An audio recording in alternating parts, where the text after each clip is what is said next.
Smart contracts go live on Cardano. Will it shake DeFi for emerging markets? And what novel value will Cardano bring to the crowded world of NFTs? Well, that's just two. But what are the top 5 smart contract use cases? Stick around for that list. Welcome to Word on the Block, the series that takes a deeper dive into blockchain and all the emerging technologies that shape our world at the intersection of business, politics, and economy. It's what we cover right here on Forkast News. I'm Forkast Editor-in-Chief Angie Lau. Well, Cardano's Alonzo hard fork, the smart contract upgrade, is now live. And what better time to do so than in the middle of the NFT and DeFi boom? But Cardano has bigger plans that extend beyond collectibles and farming yield. The project hopes to be the financial bridge to the trillions of dollars of illiquid wealth in emerging markets. Now, earlier this year, Cardano announced a partnership with the Ethiopian Ministry of Education to develop blockchain IDs for its 5 million students. That's the same blockchain that is now ready to host decentralized finance applications on its ecosystem. And so our next guest today, returning due to popular demand from our audience, the founder of IOHK and Cardano, a co-founder of Ethereum, none other than Charles Hoskinson himself. Charles, welcome back to the show. Angie, thank you so much for having me on. It's a pleasure.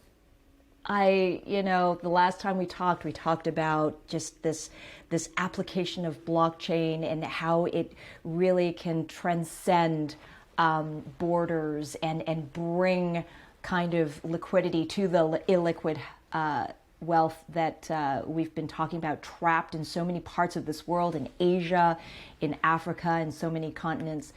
And now, fast forward to today, smart contracts have finally arrived to the Cardano ecosystem. Supporters have been very excited for this upgrade. We've been monitoring this very closely. So let's just start there. Can you walk us through the Alonzo hard fork of September 12th? Give us a quick behind the scenes description from your team, the community, as you kind of counted it down to hit zero. Well, this was the terminus of a kind of a 3 hard fork combinator event. We did one in December of last year where we added metadata support, and then we added native multi-asset support with the Mary hard fork, and I think that was May. And then we finally got full smart contract support here in September. And every time we added this functionality, the community was very happy to use that functionality. So with metadata, for example, that enabled the possibility of the Minister of Education deal with Ethiopia and the ability to add identity to transactions and all kinds of things. With native multi-asset, that made us an NFT contender. Over 70,000 have been issued on Cardano already prior to the hard fork that occurred just yesterday. And then obviously with the hard fork combinator event yesterday, we now have the ability to run Plutus scripts, which is the foundational component upon which DApps will be constructed. So there's a lot more to do. There's more infrastructure to construct. There's DApp stores that will come and all kinds of clever, crazy scalability solutions that will come. But basically, this is like having the Ethereum virtual machine. It's having a foundation upon which you can run smart contracts. And we have certainly a lot in queue. We launched one yesterday. It was one of the first on the network to name my lobster on the microphone. We already had 74 people participate in that one, and it'll stop after I think either 350 or 500 do. So little stuff like that is definitely coming. And throughout the next few months, all those big ecosystem maps that you see people tweet again and again and again, a lot of those logos in the ecosystem maps will be launching products on Cardano, and we'll take a look and see how competitive they are and if they achieve liquidity or not. So it's certainly a major milestone for the project as a whole, but it's just a day. And what's really defined Cardano has been this meticulous, relentless marathon-like pace where every day we make progress, every day we make progress. There are some days that are slow days and other days like yesterday that are major events, but we're in it for the long haul. And it's really exciting to see what's going to happen in 2022 and 2023 as the system is waking up and millions of users come in and what experiences they construct with the model. Well, I remember when we talked a couple of years ago, and I was still grilling you on why are you using Haskell as a coding language. It's just really, it's elegant, it's gorgeous, it's academic, but very few people use it. I think we were just talking about just the micro aspect of what you're building, and now, amongst the audience are traditional, are institutional people, are professional people. They are not blockchain people. They're not dev people. They probably are just learning what DApps are. They hear about Cardano as an Ethereum killer. They don't even know necessarily what that means. What we all know, and what everybody knows paying attention to this, is Cardano is now the third largest market cap cryptocurrency right now. And with Alonzo bringing that smart contract functionality, we are actually closer to that characterization of Ethereum killer, if you want to call it that, if it's that competitive a space. But it really is interesting that as you've just kind of put your head down and the community got to work and the devs got to work, that this space also evolved alongside with you. And now we meet again. We're not talking about Haskell anymore. We're talking about Plutus Core. We're not talking about, building it up to smart contract. We are here now. You have smart contract functionality. And now as people take a look at your market cap, how Cardano and ADA is functioning in even the market space, how are you bringing the real world along with you, and how does it feel right now to kind of be in this moment that you envisioned all along? Well, 6 years of effort to get there, and it was not for lack of trying. We wrote over 110 papers, 111 papers, probably 116 on the website now, a million plus lines of code. A lot of people came and went, and it's a really bittersweet moment. First you always say, well, why did it take so long to get here? What could we have done to shave a year off or, a month off here and there? And you always think, God, I should have built this before I built that, or I should have invested more in this technology instead of that technology. If you're really thinking about a product, you're never happy, because all you can see are the things you've done wrong in the product, not the things that you've done right. Even if you've done a lot right, there's always a problem there. But we don't regret certain fundamental things, like the choice of Haskell as a programming language. It enabled us the ability to get a much higher level of assurance that the things we were doing were correct. Not completely flawless, but the set of bugs were much smaller. And given that more than $1 billion of money has been stolen from bad DeFi designs and poor smart contract designs, that really shows you there's a strong need in the industry for certified software, for software that's high assurance, especially given the evaluations that these platforms have. We're not valuing them at startups. We're valuing them as if they're Fortune 250 companies. So if that's the case, then you have to actually have infrastructure like your Google or Facebook, or at least aspire to do these things. And so we just kind of did it up front. These other guys are trying to figure out how to get there themselves. In terms of being an Ethereum killer, the best Ethereum killer in the space is Ethereum, because they're creating Ethereum 2. And when Ethereum 2 is created, Ethereum 1 dies. So everybody acknowledges that model is not sustainable, and they're trying to now move to a new model. Well, we're first to market with proof of stake in that respect, and ours, in our view, is better than theirs. We don't require bonding or slashing, and we have over 70% participation, and the system is remarkably stable. We can do seamless upgrades. Like yesterday was just an event. Nothing went down. There was no catastrophic collapse. Half the nodes didn't, decohere with each other or something. It just worked. So we think that that's a testimony to doing the work up front, and that's a very competitive model. That said, in terms of real-world use cases, we tend to think of RealFi, not DeFi. And, RealFi is DeFi plus, plus, plus. There's other stuff you add on. You need to have identity. You need to have metadata. You need to have a strategy for how compliance is going to work, as Uniswap is starting to learn. You need to have governance. Like, you claim it's not centralized. Well, then who upgrades it? A single company? No, you need a voting system.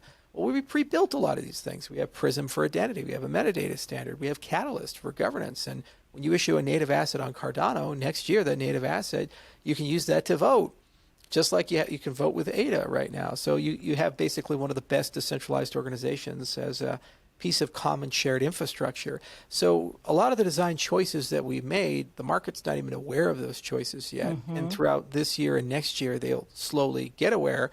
And they'll get aware through progress, because there's all kinds of things that are in the commercial pipeline that will come online over the next 6 months to a year. And those things will bring millions of users into Cardano. And then we'll also be EVM backward compatible as well. So if you're an Ethereum developer and getting tired of paying all your fees, you just take your Solidity code and run it on Cardano, through a sidechain. So all those things are coming, and that we have direct line of sight to how they're going to come and what we're going to do to get them into the system. And it's just better, faster, and cheaper on our system. And also, if you care to do things the right way and write software the right way, the program, the platform, it works with you instead of against you. When you look at Solidity, it's very hard in that model to actually get high assurance that the application's right. And there's some companies like Runtime Verification and CertiK and others that actually specialize in that. And you have to spend a lot of money and time and effort to get to a baseline of assurance where you think what you've written is correct. Tools like you can either build a streamlined ship that stays afloat and is fast in the market, or something that stays afloat. It's not necessarily fast because there's some holes you need to plug that you need to plug as you're trying to move forward. This is why this conversation is so exciting, for me at least, and for us at Forkast, because we have been marking these changes. We have, I count myself very privileged to have talked to you early in your story as well as blockchain story.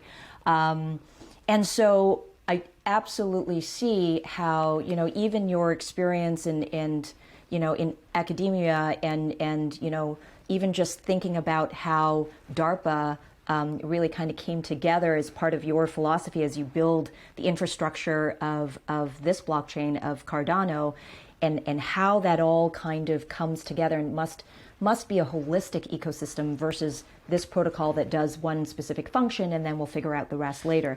You kind of took your time and figured out every piece, it feels like. Yeah, I mean, actually a DARPA program is the best way of looking at it. So DARPA is famous for doing high risk, high return research, and they have the luxury of failure, so they can spend a lot of money and have a lot of false starts. And they do these crazy things at DARPA. Like, for example, CALO, Cognitive Assistant Learns and Organizes, was a program in 2003, and they said, we want this intelligent agent that'll just live on your computer, and that thing will talk to you and like be your secretary. It's like the movie Her. It's like, wow, that's crazy. So they spent 5 years on it, and they did all this crazy research, and they had dozens of companies, and they spent, I don't know, $200-300 million.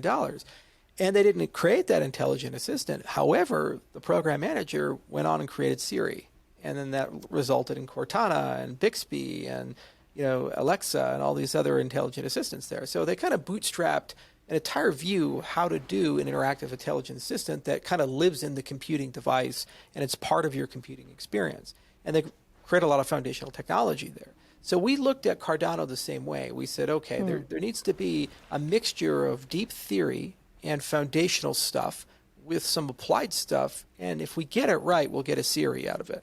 We might not achieve and get her and, AGI and huzzah, and falls in love with us, but we get Siri. And that's basically what we did. We wrote all these foundational papers like the GKL paper and other things and said, well, what is a blockchain? Is proof of stake actually possible? In the beginning, we didn't know. And can you achieve the same security properties as proof of work? And how will the system evolve over time? How would you govern a system like that? How would you scale a system like that? And so forth. So a lot of that preliminary research started in 2015, and we created the first wave in 2017. And just now, this year, next year, we're finishing the second wave of that. And what you see in Cardano is the manifestation of a lot of those principles and concepts. And what's really nice about it is that the things that are out there, some are conservative, some aren't, we know that that works. And that's grounded in very strong foundations. And that's built with the entire academic community being aware of it. When you go through the peer review process, it means people who don't work for you outside of your organization, completely unaffiliated, have had an opportunity to be able to criticize your work through the referee process of paper writing. So we've gotten enormous amounts of wonderful feedback, and it gave us a great collective knowledge of the entire design space. And now it's kind of mission accomplished, this 5 years of just being able to get it to a point where there's something real and commercial there. And just like Siri invited everybody to imagine more, it creates competition, it created Cortana and all these other things. Well, the existence of Cardano has spawned off a lot of academic competitors like Algorand, for example, and Avalanche, and other professors who say, oh, we can do better than Charles and his guys, and we're smarter. And so that means we all learn from each other, and there's this great rigor movement that's occurring. And even Ethereum is starting to realize that some of the things we were talking about, like the need for formal methods, the need for writing papers, they're starting to do that. Like they finally wrote the Casper paper last year, and they are actually starting to really take seriously formal methods and so forth. So it's really been a great moment for the industry as a whole, and it's made the industry as a whole a lot better. Just like a DARPA program usually opens up something like AI or so forth. So we're quite proud of that. The other thing is ROI in terms of what was spent to build this versus what has been created. The entire cost of the program was $72 million, and we're a little over budget. Came out of my pocket, but all things considered, I mean, look, a multi-million person ecosystem, over 100 scientific papers, a million lines of code, working product and market with smart contracts, international footprint, 120 exchanges it's listed on. It's bewildering to see the level of progress and insight in the community interaction. It's a bargain that's created based on your output. Right. I mean, EO spent $4 billion, and so you got to always have comparability of did you get a good return on intention with what happened there. So we're real happy about all of that, and we're real proud about it. But there's a long future ahead. There's still Basho to do. There's still Voltaire to do. We have a lot of great things that we've been working on for about 3 years now on scalability that we can turn on next year for Basho, and it's the same for governance. And what we've learned with the whole Catalyst program, over $1 billion of value sitting in the Catalyst program. And every 6 to 8 weeks, there's another round that comes out and people vote on it. And we're probably going to have over 100 ventures funded this round, and it just keeps growing. $4 million this round, probably be $8 million the next round. So that's really impressive to see that the living organism that Cardano has become, and it's really greater than the sum of its parts at this point. And it's hard to know where it begins and ends. There's probably 15 development companies that are doing infrastructural development on Cardano. There's a lot of competition now. A lot of cases we're not first to market in something. Like a lot of these concurrency scalability blog posts are being written by the DEXs that are deploying on Cardano. We were expecting to write this big concurrency blog, and we're kind of talking, when do we have time for this? We're doing the launch. And then MinSwap released something, and Sunday Swap released something, and all these other guys. So it's just so encouraging to see that people we haven't met, we don't have a commercial relationship with, are now building, deploying, and creating a commercial ecosystem around it. Yeah. And they'll bring customers in. It means I can focus more on science, and also I can focus more on the commercialization of Africa and actually building out relationships there, which has always been my passion. Meanwhile, other people can focus on other areas, like how do we win in Silicon Valley and how do we win here and so forth, and that'll happen. I mean, it's really a great kind of symbiotic relationship, for lack of a better description. You're focusing on enterprise commercial space in Africa, but arguably that could also give birth to a lot of enterprise ideas that we could see in the rest of the world. I want to talk about DeFi here, because last time we talked about DeFi in emerging markets, right? How you believe that the true value of DeFi and blockchain's promise to bank the unbanked will be seen rather than, seen there rather than, New York, seen in emerging markets like Ethiopia, like in Africa versus, a New York or United States. Since then, the DeFi ecosystem in competition has soared, right? The rise of Polygon, Binance Smart Chain, Solana, Ethereum no longer the only option for builders. How would you break down your current observations on the growth of the DeFi space and how Cardano all fits into this ecosystem? Yeah, I think DeFi is in a bubble, and it's always what happens. NFTs and DeFi are the latest. It was the ICO revolution in 2017 was the same situation. But just because it's in a bubble doesn't necessarily mean that's a bad situation. It just means that people recognize there's value, but the market's having a very hard time pricing that value. And what are the indications of the bubble? I mean, you have new projects that have very small development teams, not a lot of liquidity, and they come out worth $1 billion. We used to call those unicorns in Silicon Valley. It's like, wow, a unicorn. My God, you did that in 5 years. That's so incredible. It's like, well, we do it in 5 weeks now. So there's something fundamentally wrong with those valuations. And so it's indication that there's going to be a regression in DeFi. Also, there's a regulatory surge that's just about to happen with DeFi. The Securities Exchange Commission in particular, Gensler has made his feelings abundantly clear that he's not happy, and he's beginning the process of turning the wheels of bureaucracy. And we will see over the next few months to years some form of a crackdown. Well, those two things mean that the next generation of DeFi is up for grabs. Okay, so people are going to migrate from where they're at to chains that provide more predictability and cost, better support for whatever regulation comes, as well as basically a better home for their customers to live. And then new DeFi protocols will be constructed to compete with them. Just like the ICO revolution's collapse led to different financing models that inevitably led to the creation of ICP and all of these other things like Solana and so forth that when we now see in market that are quite competitive. So I'm overall bullish in the 3 to 5 year time horizon, but I think batteries aren't included yet. We need to get to that stage. So we need governance, we need certification, we need insurance, we need regulation on these things, metadata, identity, these types of things. But then at the same time, you need to be you need to be decentralized. So how do you do all that stuff and be decentralized? None of these protocols have done that stuff and maintained some semblance of decentralization yet. So the next wave of them will do that, and then with a straight face will be significantly harder to regulate in a traditional sense. And the way we constructed Cardano was for that second wave to come. Yeah. These incumbency standards don't last very long. And no one seems to believe me on this. And I was like, guys, I've been in technology a while. If you don't believe me that network effects are malleable, then what you need to do is pull out your BlackBerry phone and go to Yahoo and search for your email. Wait, what are you talking about? Search for your Hotmail. Yeah, search for your Hotmail, and then go ahead and restore your MySpace account, and then you can post about how I'm wrong on your MySpace account.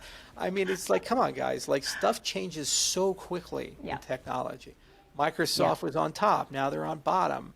And Android and iOS are on top. Microsoft is surging again. Who knows? Facebook is a metaverse company. What the fuck does that mean? I don't know. I mean, there's so much crazy stuff that you see so quickly, and every 2 to 3 years the clock resets. Just what we've already achieved with Cardano was unthinkable. If you talk to people even a year ago in Silicon Valley and other places. Meanwhile, they don't really realize that the game we've been playing is not for today; it's for the future. We're in the right market, the right technology. This is it. This is why this conversation. So for everyone who recognizes that, right, and sees that DeFi as it exists today, whether the regulators come in this phase of growth for DeFi, and to your point, all the hacks that are happening, all the cybersecurity issues that's experiencing, there is a next phase of DeFi. And so if you're an enterprise person and you're sitting here, you're on the institutional side, you're in finance, and you are interested in DeFi, you are interested in adapting some of these functionalities into your commercial business. What is the next phase? Describe that. Describe that for all our friends in finance. First off, you need to have a DApp store. I mean, it just blows my mind that we don't have a canonical DApp store for the industry. I have Google Play, and we have the iOS store. And I know people have been trying to do this, but you need to have some coherent way of curating DApps so that you know that the code's been checked, it's certified, the author information's right, the life cycle is great. Because we've already trained a whole generation of people using computing devices that this is the model for how Should a bank do this? Well, no. Should one of the world's leading banks do this, or how does this work? I think it's completely up for grabs. Actually, telcos have the best chance of doing it because they can deploy alternative app stores on their phones, and Google can't stop them, and Apple can't stop them. So somebody's going to do a DApp store. We have some ideas of what that needs to look like, and other people have as well. So that's a foundational user experience. If you're talking about B2C, you got to get it into the browser, you got to get it on the phone, you got to get it where the eyeballs are, the money is, the action is, and you have to make discoverability of dApps, curation of dApps really, really, really easy.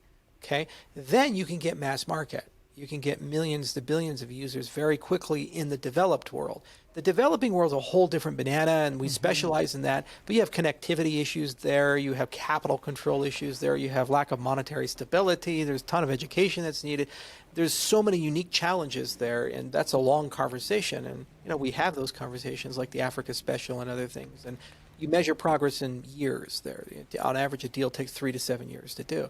But if you're focused just in America, Europe, the developed world, DApp Store is the way to go. The other thing is we need to start thinking cross-chain in DeFi. It is so crazy where we're open source and we believe in this open movement and decentralization. But the first thing I want to do is lock you into my model and my token.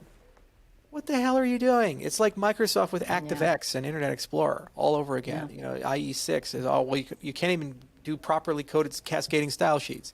You actually had to put a bug in your software to get your sheets to render correctly. But they didn't follow standard. They didn't care because they're Microsoft. They had 90% of the market share. It makes no sense to have vendor lock-in in these things. So the winners of the future in the DeFi space are going to have liquidity and interoperability, the ability to move multi-chain. We already see this happening with things like Chainlink and others. They see that, and they're trying to move in that particular direction and not put all their eggs in one basket like Ethereum and so forth, which is why I think it's so crazy when people talk about Ethereum's network effect. It's so ephemeral. So it's more about where do you do your B2C and how do you get a good UI UX? And then how do you create liquidity for developers where they build once, deploy everywhere? We see that with Cordova. We see that with so many construction tools like React and so forth, where you have the ability to go multi-platform. And then finally, cost predictability is such an important thing. It's so bizarre how we just tolerate massive swings in the price of doing business. It's like nobody runs a 7-Eleven where you go to the 7-Eleven, they're like, well, I want to buy a Twinkie. Well, that'll be $74. And then tomorrow, that'll be 50 cents. It's like, it's madness. You can't have price volatility. And as a merchant, you can't have margins where some days you're windfall profits and some days you're in exponential losses. It's crazy. You need to have constant pricing of computation. And that's really where the good layer 2 interplay comes in. The state channels, the ZK rollups, a lot of the work that we're doing with isomorphic state channels, Hydra, we think is industry leading, but everybody's pursuing that because the really smart people recognize that. And that is where most of the action of DApps and DeFi are going to live in the next 3 to 5 years, is in that zone. And they use the layer 1 as kind of a proof checker and a settlement of last resort. They use the layer 2 for all the interactions and things between the people. And then you'll have all these, but I have Hashgraph, and I have this, and I have this, and then DAG this, and DAG that, and somehow the base layer can do 10 bazillion transactions per second. And you say, okay, well, you can't do basic math then, because you can't be decentralized with that. If you're doing 1 million transactions per second, they're kilobyte each. Okay, so you have a gigabyte per second for your system, and somehow grandma's going to keep up with that on her cell phone. Oh, no, but she doesn't because we have this light pro. So your whole system is centralized around 12 custodial servers that run everything. It's like, how is that any different than Amazon or Rackspace or these other guys? They can't think it through. So if you're really serious about having a layer 1 solution that's sustainable and stable, you have to really say, okay, well, what's really going to be happening there? And that's going to be batching and proof checking, and that's going to be aggregation of a lot of events. And then you're going to have these dynamic ephemeral networks that live in layer 2, and they're multi-chain, and they're coordinating tons of activity. But all that cryptography and all that other stuff, it gets checked and validated on chain. So you have an equivalent trust model, but you're not using this very scarce resource that is your layer 1, whether it be Bitcoin, which, by the way, is getting programmability with Taproot and other things, or it be Ethereum, or it be Cardano, and so forth. We saw that future.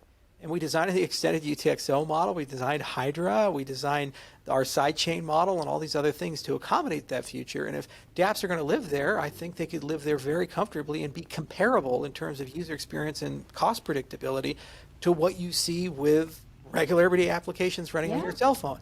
The difference is they're censorship resistant, they're trustless, and also Apple and Google don't control who gets to use them, which is where we're at right now. And so you have this kind of elegant balance between something that we humans have a basic need of stability, right? You can't run a business without having awareness of your fixed costs, right? You mentioned DApps, okay? So the lead up to the Alonzo hard fork, I got to ask you about this, was kind of met with some drama. We saw it in a form of a decentralized exchange. It went live on Cardano's public testnet. The test was met with some concurrency errors, which led to a few of your critics having a field day regarding Cardano's UTXO, that is unspent transaction output model. Some said that the DApps would be limited to just 1 transaction per block. What actually happened there that led to IOHK releasing a statement on Twitter calling out the FUD and misinformation? Let's just clear it up right now. Can you educate us on what happened there and what you're building out? Okay, so first off, no one in the industry seemed to have any issue at all with UTXO, which is the core accounting model of Bitcoin for the longest time. And there's all these people that do UTXO, like Monero and Bitcoin and Litecoin and so forth. And we're adding smart contracts to Bitcoin. But apparently that's not a concurrency issue. We'll never complain to Blockstream or any of these other guys. Okay. So what happened was MinSwap, they released a very early alpha on our testnet, and they designed it in a rather straightforward way, but they didn't actually take advantage of the concurrency design patterns for UTXO. So basically, you can only consume one UTXO per block, and the way you get around this is you have more UTXOs, so you load balance with that.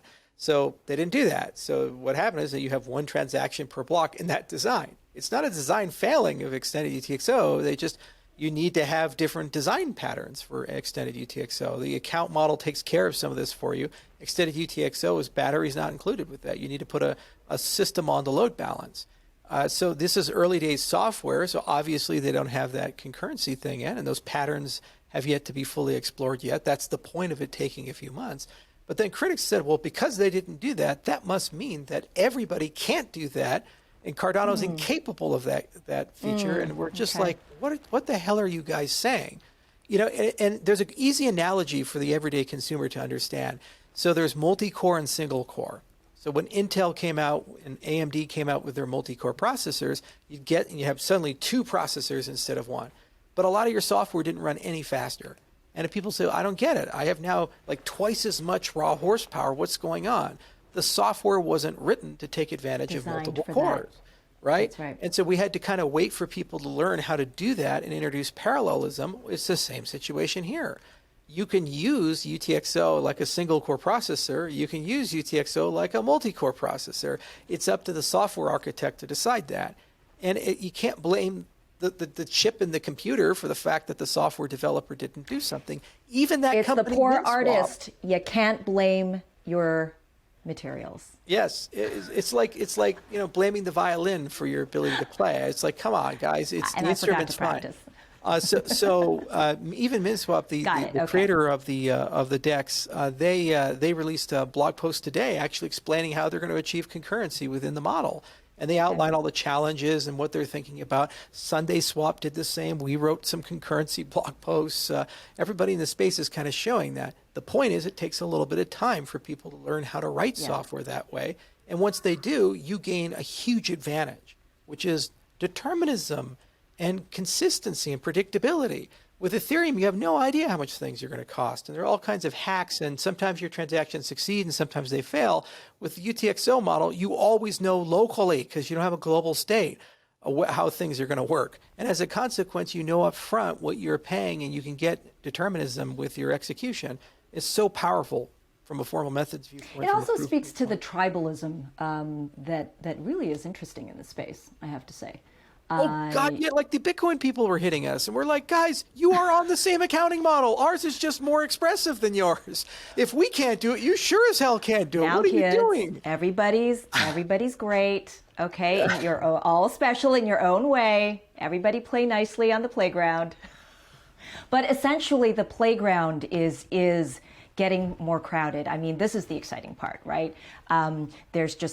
There's smarter kids on the playground. There's kids joining all the time with new ideas, building it out. We talked about emerging markets. We talked about DeFi. Let's talk about NFTs. Okay, NFTs. The boom has been incredible. How does Cardano's smart contract capabilities, you think, shape the booming NFT market, especially since you hinted that, some of the stuff that we are building out to, you're not going to see for the next 6 to 12 months, but we see it very clearly. You're going to see it in the next couple of months. We kind of saw that in the NFT space. I mean, there are still some people talking about the art space and the sports space. I mean, let's talk about the real estate. Let's talk about financing. Let's talk about all of this other media,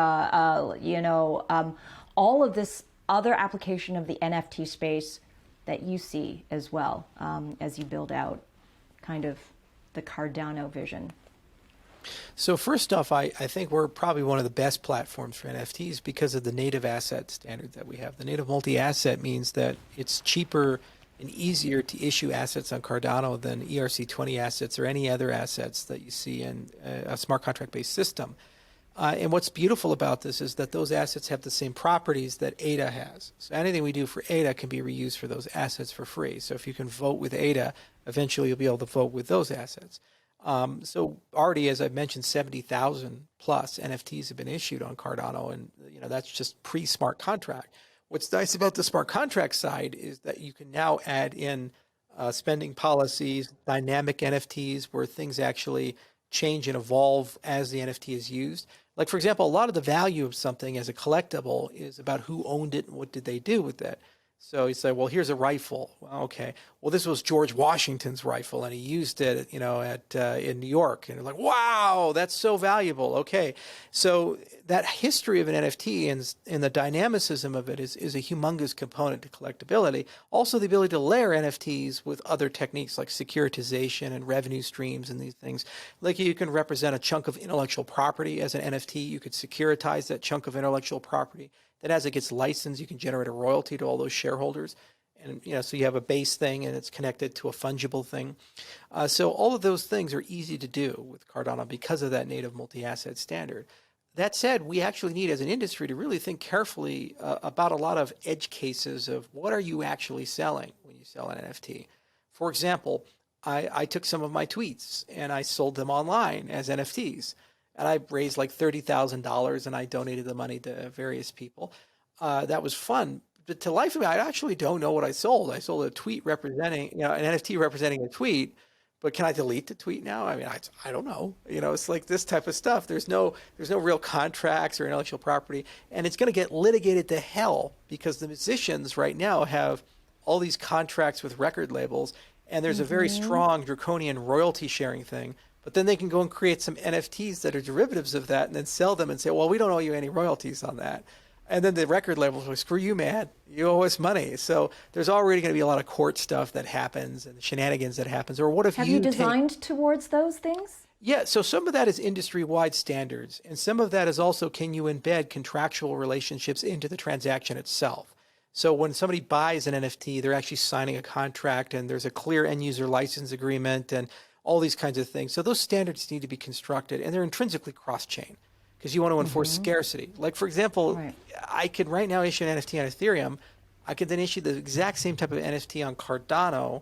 Is that okay to do that? I guess I can, but so then they scarcity. It would be disingenuous, obviously. But there's also money laundering considerations that are occurring. So there's a lot of evidence the Treasury Department's been tracking where people are basically using NFTs as a mechanism to legitimize unlawful funds. So you just create an NFT, you buy it from yourself, you say it came from someone else. Oh, look, this picture of a stone sold for $5 million, and I just made it out of nowhere. I have no idea who the counterparty is. It actually was you, but this kind of stuff happens.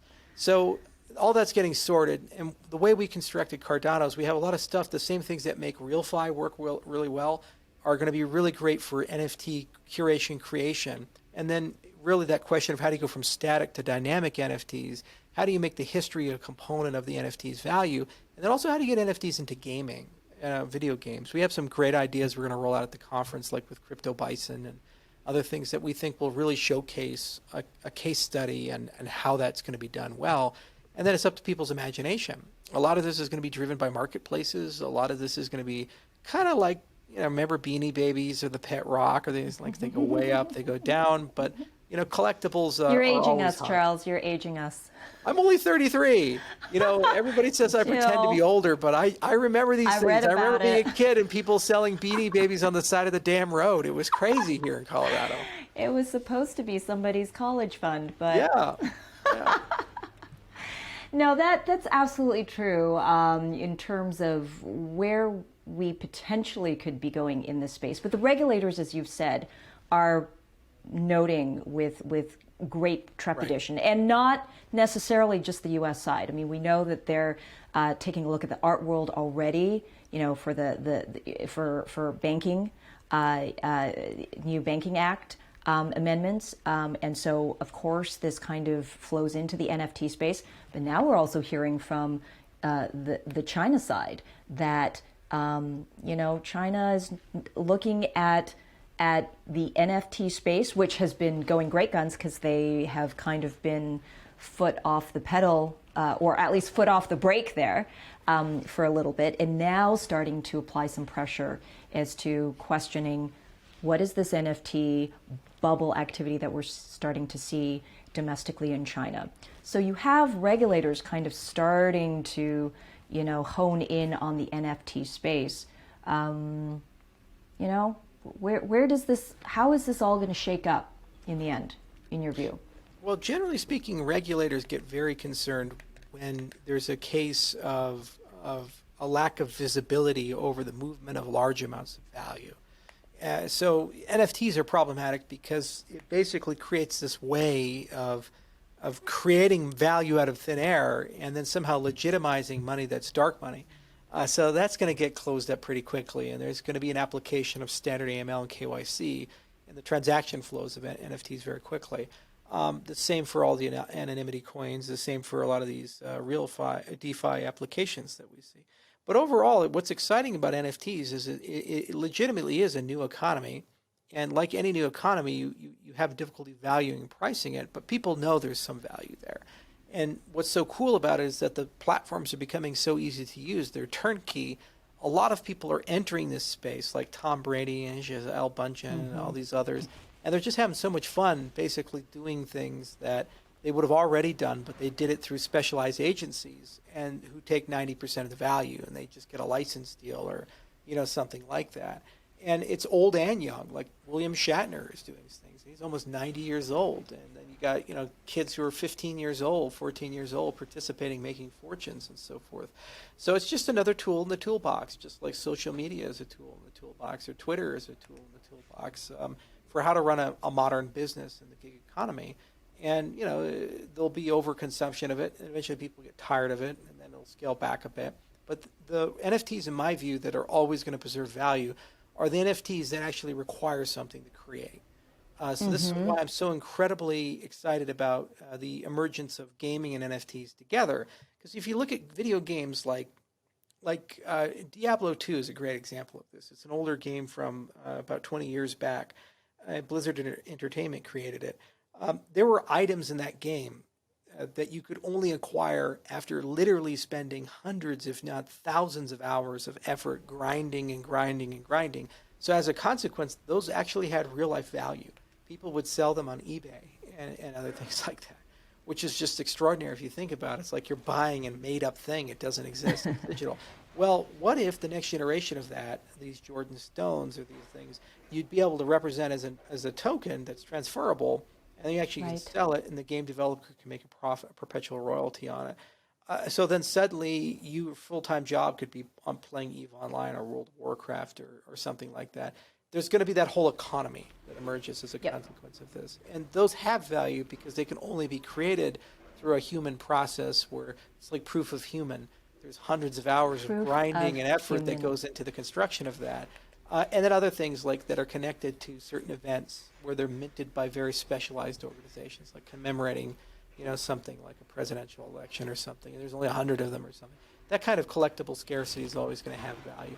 Being able to at any time create a tweet or this or that, I just don't see that sustaining itself once regulation comes in and clear out the money laundering industry. Yeah, I love that phrase and that concept. It is proof of human. We are an embodiment of our own experiences and the productivity that we invest our own time in to output something of value. Hopefully the society, appreciates it, and therefore we have value, right? Gosh, we have talked about a lot of things, but let's, as we wrap this up, because we could go on forever, and we will do this again. But, in your view, what are the top 5 use cases for smart contracts that excite you? I want to hear it. I think our audience wants to hear it. We all want to hear it. What, in your view, the top 5 use cases for smart contracts? Well, I think the number one use case that's universal for the entire DeFi space is the ability to establish a decentralized identity and build reputation with that identity and use that in a global marketplace. That's like the skeleton key for a lot of derivative things that you enable. So for example, if you talk about credit, credit only works if you know who you're lending to. They have to have some notion of reputation, and normally we have third-party credit scorers and like Equifax and all these other, it doesn't work very well. Okay, so that's one, is how do you construct identity, build reputation, grow reputation, and so forth. Then when you move beyond that, I think smart contracts are the only real way to create a trustless stablecoin. So an algorithmic stablecoin. We've written a beautiful paper called DeJet, and we're implementing that paper, and we'll talk about it at the conference here in just a few weeks. But basically the idea is that you take something that's volatile, like a cryptocurrency, and a basket of those things, one or more, and there's some magic, you turn the crank, and it creates another asset, and that asset is stable or semi-stable.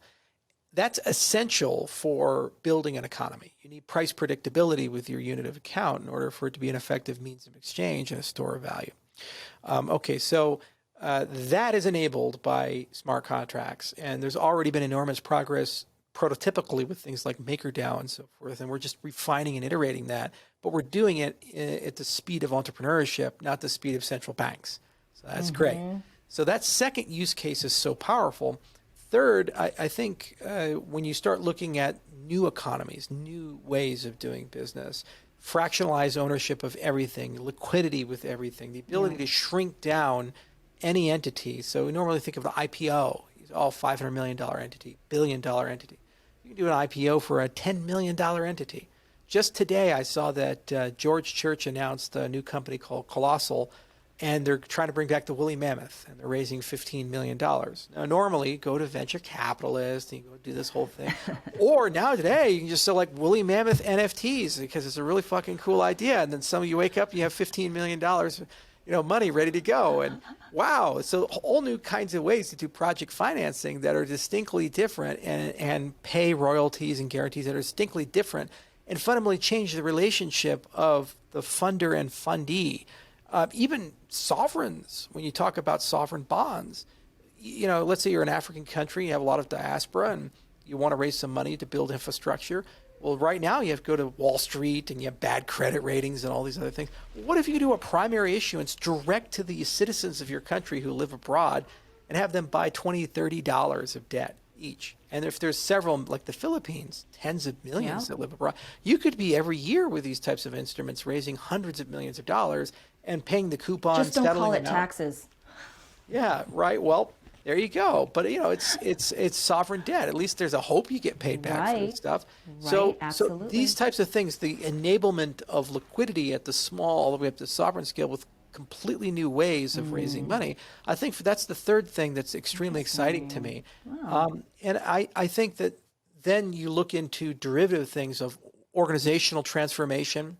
So we keep saying we're going to run blockchains without a company. Okay, well, that's kind of a collection of protocols and human processes, and it's a product and all these other things. Well, if you can do that, why can't you do a company that way and get rid of the CEO, and get rid of the C-suite, and get rid of the board of directors, and actually have a bottom-up company, almost like what a co-op is trying to do, right? Yep. But now we can do that on a blockchain.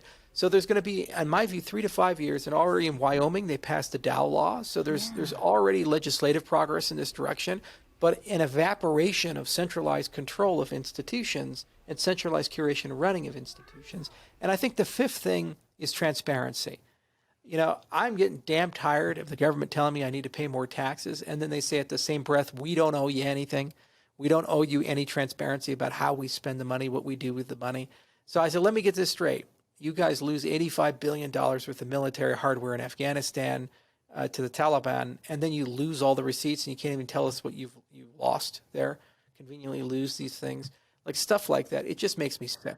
There's no accountability. There's no transparency. There's no oversight. There are these bodies like the Government Accountability Office and FOIA and things. All that shit should be on a blockchain. All of that should be publicly accessible. It should be immutable. It should be time-stamped, auditable, so that we can actually get some transparency on how our money is being used. True governance, real governance, and supported I think by technology. are going to be the first use case for that, 501c3 type things. But then you can gradually grow that to the organization, you gradually grow that to the government. So I think those are the 5 use cases that I'm most excited for in the next 3 to 5 years, and we'll get there. 3 to 5 years is a very short timeline based on, incredible, but politically a minefield.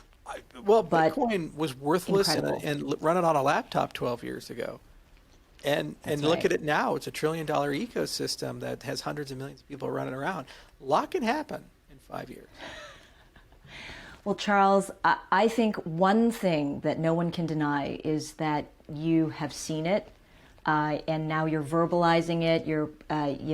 Cardano is putting thoughts and vision to paper. We're seeing it now, and it's always interesting to talk to you because none of the ideas that I hear escaping your lips, I've heard anywhere else. So this is really what's exciting, Charles. Let's do this again soon. I'm really excited for your event. We're gonna hang out and observe what's happening over there and report it back to our audience. But I'm just going to continuously invite you to hang out with us as you express really what the future of not only Cardano but really blockchain application can really mean for enterprise and sovereigns. So, Charles, always a pleasure to hang out with you. Always a pleasure. Thank you so much for having me on, Angie. Thanks, Charles. And hey, thank you, everyone, for joining us on this latest episode of Word on the Block. I'm Editor-in-Chief of Forkast.News Angie Lau. Until the next time.